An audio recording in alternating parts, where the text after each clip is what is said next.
Brought to you by Palvi Agrico. आता शेतीसाठी जे काही लागणार ते घरपोच मिळणार, तेही मोबाईलच्या एका क्लिकवर।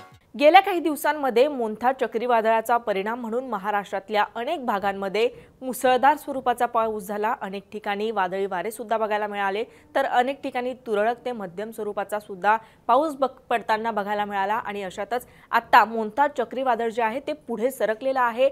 आंध्र प्रदेशला आता ते धडकलेलं आहे। त्याचा सुद्धा महाराष्ट्रावर आणखी काही दिवस परिणाम होऊ शकतो का? नक्की मोन्था चक्रीवादळाची काय स्थिती आहे आणि त्याचा अंदाज घेत हवामान खात्याने अजूनही पुढचे काही दिवस पावसाचा अलर्ट दिलेला आहे। त्यामुळे कुठे काय स्थिती पावसाची असणार आहे, तुमच्या भागात नक्की पुढचे काही दिवस वातावरण कसं असेल, या सगळ्या प्रश्नांची उत्तरं आपण पाहणार आहोत, जाणून घेणार आहोत या व्हिडिओच्या माध्यमातून। नमस्कार, मी छाया आणि आपण पाहताय वेद रिपोर्ट। तर इथे माझ्या पाठीमागे स्क्रीनवर आपण बघू शकतो की मोन्था चक्रीवादळाचं सावट गेल्या काही दिवसांपासून महाराष्ट्र आणि देशातल्या अनेक राज्यांवर होतं। ते मोन्था चक्रीवादळ मोठ्या वेगाने पुढे सरकताना दिसतंय आणि आता ते आंध्र प्रदेश राज्याला धडकलेलं आहे। मात्र याचा परिणाम काही अंशी महाराष्ट्रावर सुद्धा होणार असल्याचं हवामान खात्याने म्हटलंय। कारण आपण बघू शकतो की अनेक ठिकाणी महाराष्ट्रातल्या अनेक पट्ट्यांमध्ये अजूनही वादळी वारे वाहताना दिसतायत, ढग दाटलेले दिसतायत। त्यामुळे ह्यानुसार कुठे कोणता अलर्ट हवामान खात्याकडून देण्यात आलेला आहे ते सुद्धा आपण जाणून घेणार आहोत। मात्र त्याआधी अतिशय सविस्तर पद्धतीने हवामान खात्याने या सायक्लोन विषयी, या चक्रीवादळाविषयी माहिती दिलेली आहे, ती सुद्धा जाणून घेणं महत्त्वाचं आहे। हवामान खात्याने एक ट्विट केलेलं आहे ज्यामध्ये सांगण्यात आलंय, आंध्र प्रदेशच्या किनारपट्टीवरील तीव्र चक्रीवादळ म्हणजे मोन्था गेल्या 6 तासात ताशी 10 किलोमीटर वेगाने जवळजवळ वायव्येकडे सरकले आहे। ते कमकुवत होऊन चक्रीवादळात रूपांतरित झाले आणि आज म्हणजे 29 ऑक्टोबर 2025 रोजी भारतीय प्रमाण वेळेनुसार 2:30 16:05 उत्तर अक्षांश आणि 81:05 पूर्व रेखांशावर नरसापूर म्हणजे आंध्र प्रदेशातलं नरसापूरच्या पश्चिम वायव्येस सुमारे 20 किलोमीटर, मछलीपट्टणमच्या ईशान्येस 50 किलोमीटर, काकीनाडाच्या पश्चिम वायव्येस 90 किलोमीटर, विशाखापट्टणमच्या नैऋत्येस 230 किलोमीटर आणि गोपालपूर म्हणजे ओडिसाच्या नैऋत्येस 470 किलोमीटर अंतरावर ते केंद्रित झालेलं आहे।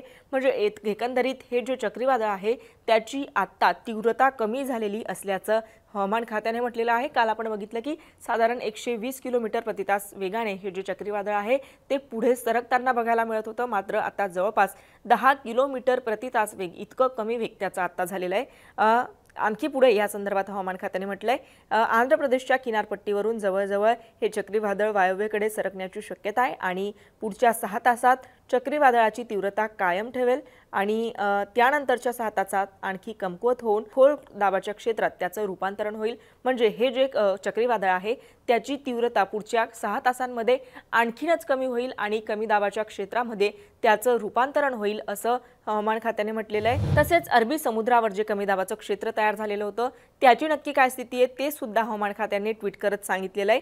पूर्व मध्य अरबी समुद्रावरील कमी दाबाचा पट्टा गेल्या 6 तासात 8 किलोमीटर प्रति तास वेगाने ईशान्येकडे सरकलाय आणि आज म्हणजे 29 ऑक्टोबर रोजी भारतीय वेळेनुसार 2:30 वाजता त्याच प्रदेशावर वेरावळ म्हणजे गुजरातमधल्या वेरावळपासून सुमारे 440 किलोमीटर नैऋत्येला, मुंबईपासून 420 किलोमीटर पश्चिम नैऋत्येला, पणजीपासून 570 किलोमीटर पश्चिम वायव्येला आणि मंगलोरपासून 820 किलोमीटर वायव्येला, अमिनी दीव म्हणजे लक्षद्वीपपासून 840 किलोमीटर वायव्येला केंद्रस्थानी झालेलं आहे।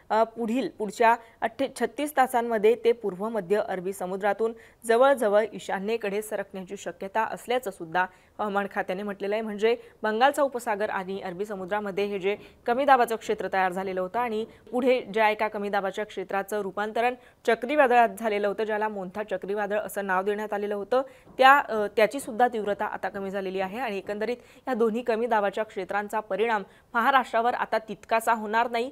काही अंशी आज पावसाची शक्यता हवामान खात्याने अनेक ठिकाणी वर्तवलेली आहे। मात्र पुढच्या काही दिवसांमध्ये मात्र पावसाचा जो धोका आज असणार आहे या चक्रीवादळामुळे तो मात्र कमी झालेला असणार आहे। या संदर्भात आणखी एक हवामान खात्याने माहिती दिलेली आहे ज्यामध्ये सांगितलंय, मराठवाड्यातील जिल्ह्यांमध्ये काही ठिकाणी विजांच्या कडकडाटासह वादळ, मुसळधार ते अतिमुसळधार पाऊस 40 ते 50 किलोमीटर प्रति तास वेगाने सोसाट्याचे वारे सुद्धा वाहण्याची शक्यता असल्याचं हवामान खात्याने म्हटलेलं आहे. म्हणजे मगाशी मी उल्लेख केल्याप्रमाणे की पुढचे काही दिवस पावसाची जी शक्यता आहे या वादळामुळे ती कमी होणार आहे. मात्र आज काही अंशी अनेक भागांमध्ये पाऊस पडण्याची शक्यता हवामान खात्याने वर्तवलेली आहे.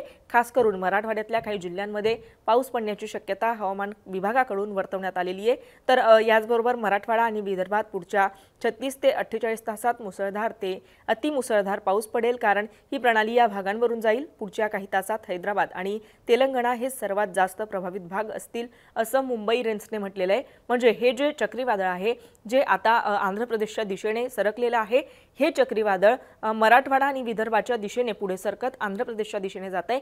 त्यामुळे मराठवाडा आणि विदर्भातल्या जिल्ह्यांमध्ये याचा परिणाम होऊन आज पाऊस पडण्याची शक्यता असल्याचं सुद्धा मुंबई रेंजने म्हटलेलं आहे. आता ह्या सगळ्या संदर्भात सगळ्या गोष्टींचा अंदाज घेत कुठे कोणता अलर्ट असणार आहे ते सुद्धा आपण पुढच्या ग्राफिक्सच्या माध्यमातून पाहू शकतो. तर इथे माझ्या पाठीमागे आपण बघू शकतो की आज हवामान खात्याने महाराष्ट्रातल्या अनेक भागांना पावसाचा अलर्ट दिलेला आहे. विदर्भातल्या काही जिल्ह्यांमध्ये खास करून पाऊस असणार आहे.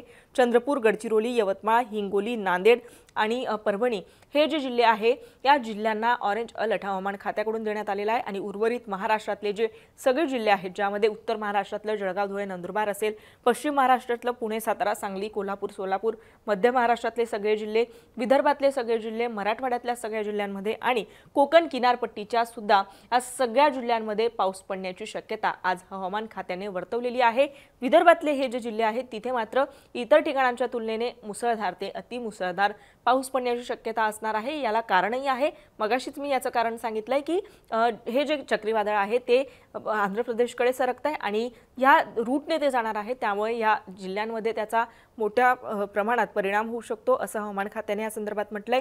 उद्याची म्हणजे 30 ऑक्टोबरची नेमकी काय स्थिती असेल? 30 ऑक्टोबरला महाराष्ट्रातल्या बऱ्यापैकी जिल्ह्यांमधून पाऊस ओसरल्याचं बघायला मिळत आहे. उत्तर महाराष्ट्र, विदर्भातले काही जिल्हे आणि बुलढाणा, अकोला, अमरावती या जिल्ह्यांमध्ये पाऊस पडण्याची शक्यता हवामान खात्याने वर्तवलेली आहे. आपण बघू शकतो की हा जो सगळा पट्टा आहे उत्तर महाराष्ट्र ते विदर्भापासून या सगळ्या पट्ट्यात पाऊस पडण्याची शक्यता असणार आहे. येलो अलर्ट या जिल्ह्यांना हवामान खात्याने दिलेला आहे. ऑरेंज अलर्ट मात्र कुठेही उद्या देण्यात आलेला नाहीये. म्हणजे कमी ते मध्यम स्वरूपाचा पाऊस पडण्याची शक्यता उद्या म्हणजे 30 ऑक्टोबरला असणार आहे. त्याच्या पुढच्या दिवशी म्हणजे 31 ऑक्टोबरची काय स्थिती असेल? तर 31 ऑक्टोबरला आज आणि उद्याच्या तुलनेने महाराष्ट्रातून पाऊस ओसरल्याचं बघायला मिळतंय. जळगाव, धुळे, नंदुरबार, संभाजीनगर, याचबरोबर अमरावती, नागपूर, गोंदिया आणि भंडारा हे जे जिल्हे आहेत विदर्भातले आणि उत्तर महाराष्ट्रातले हे जे जिल्हे आहेत इथे काही अंशी पाऊस पडण्याची शक्यता असणार आहे. हे जिल्हे जर सोडले तर उर्वरित महाराष्ट्रात मात्र कुठेही कोणताच अलर्ट हवामान खात्याकडून देण्यात आलेला नाहीये. त्याच्या पुढच्या दिवशी म्हणजे 1 आणि 2 नोव्हेंबरची काय स्थिती असणार आहे? तर आपण बघू शकतो की 1 नोव्हेंबरला महाराष्ट्रातल्या कुठल्याच भागात पावसाचा कोणताही अंदाज हवामान खात्याकडून देण्यात आलेला नाहीये. कुठल्याही प्रकारचा अलर्ट 1 नोव्हेंबरला हवामान खात्याने दिलेला नाहीये. आता 2 नोव्हेंबरची काय स्थिती असेल? तर 2 नोव्हेंबरला सुद्धा आपण बघू शकतो की महाराष्ट्रातल्या कुठल्याच जिल्ह्याला पावसाचा कोणताच अलर्ट हवामान खात्याने दिलेला नाहीये. कुठेही पाऊस पडण्याची कोणतीच शक्यता नसल्याचं हवामान खात्याने म्हटलेलं आहे. म्हणजे आज, उद्या आणि परवा म्हणजे आज 29 ऑक्टोबर, 30 ऑक्टोबर आणि 31 ऑक्टोबर हे 3 दिवस जर सोडले तर उर्वरित पुढच्या काही दिवसांमध्ये महाराष्ट्रात पावसाची कुठलीही शक्यता नसल्याचं हवामान खात्याने म्हटलेलं आहे.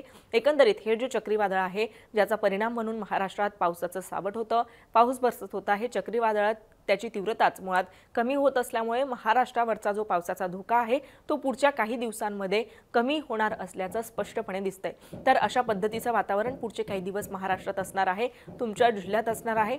तुम्हाला या संदर्भात आणखी काही जाणून घ्यायचं असेल, आता सध्या स्थितीला तुमच्या भागातलं वातावरण कसं आहे, तुमच्या जिल्ह्यात नक्की पाऊस पडतोय का किंवा पाऊस उघडल्याचं दिसतंय का, आम्हाला कमेंट करून नक्की कळवा.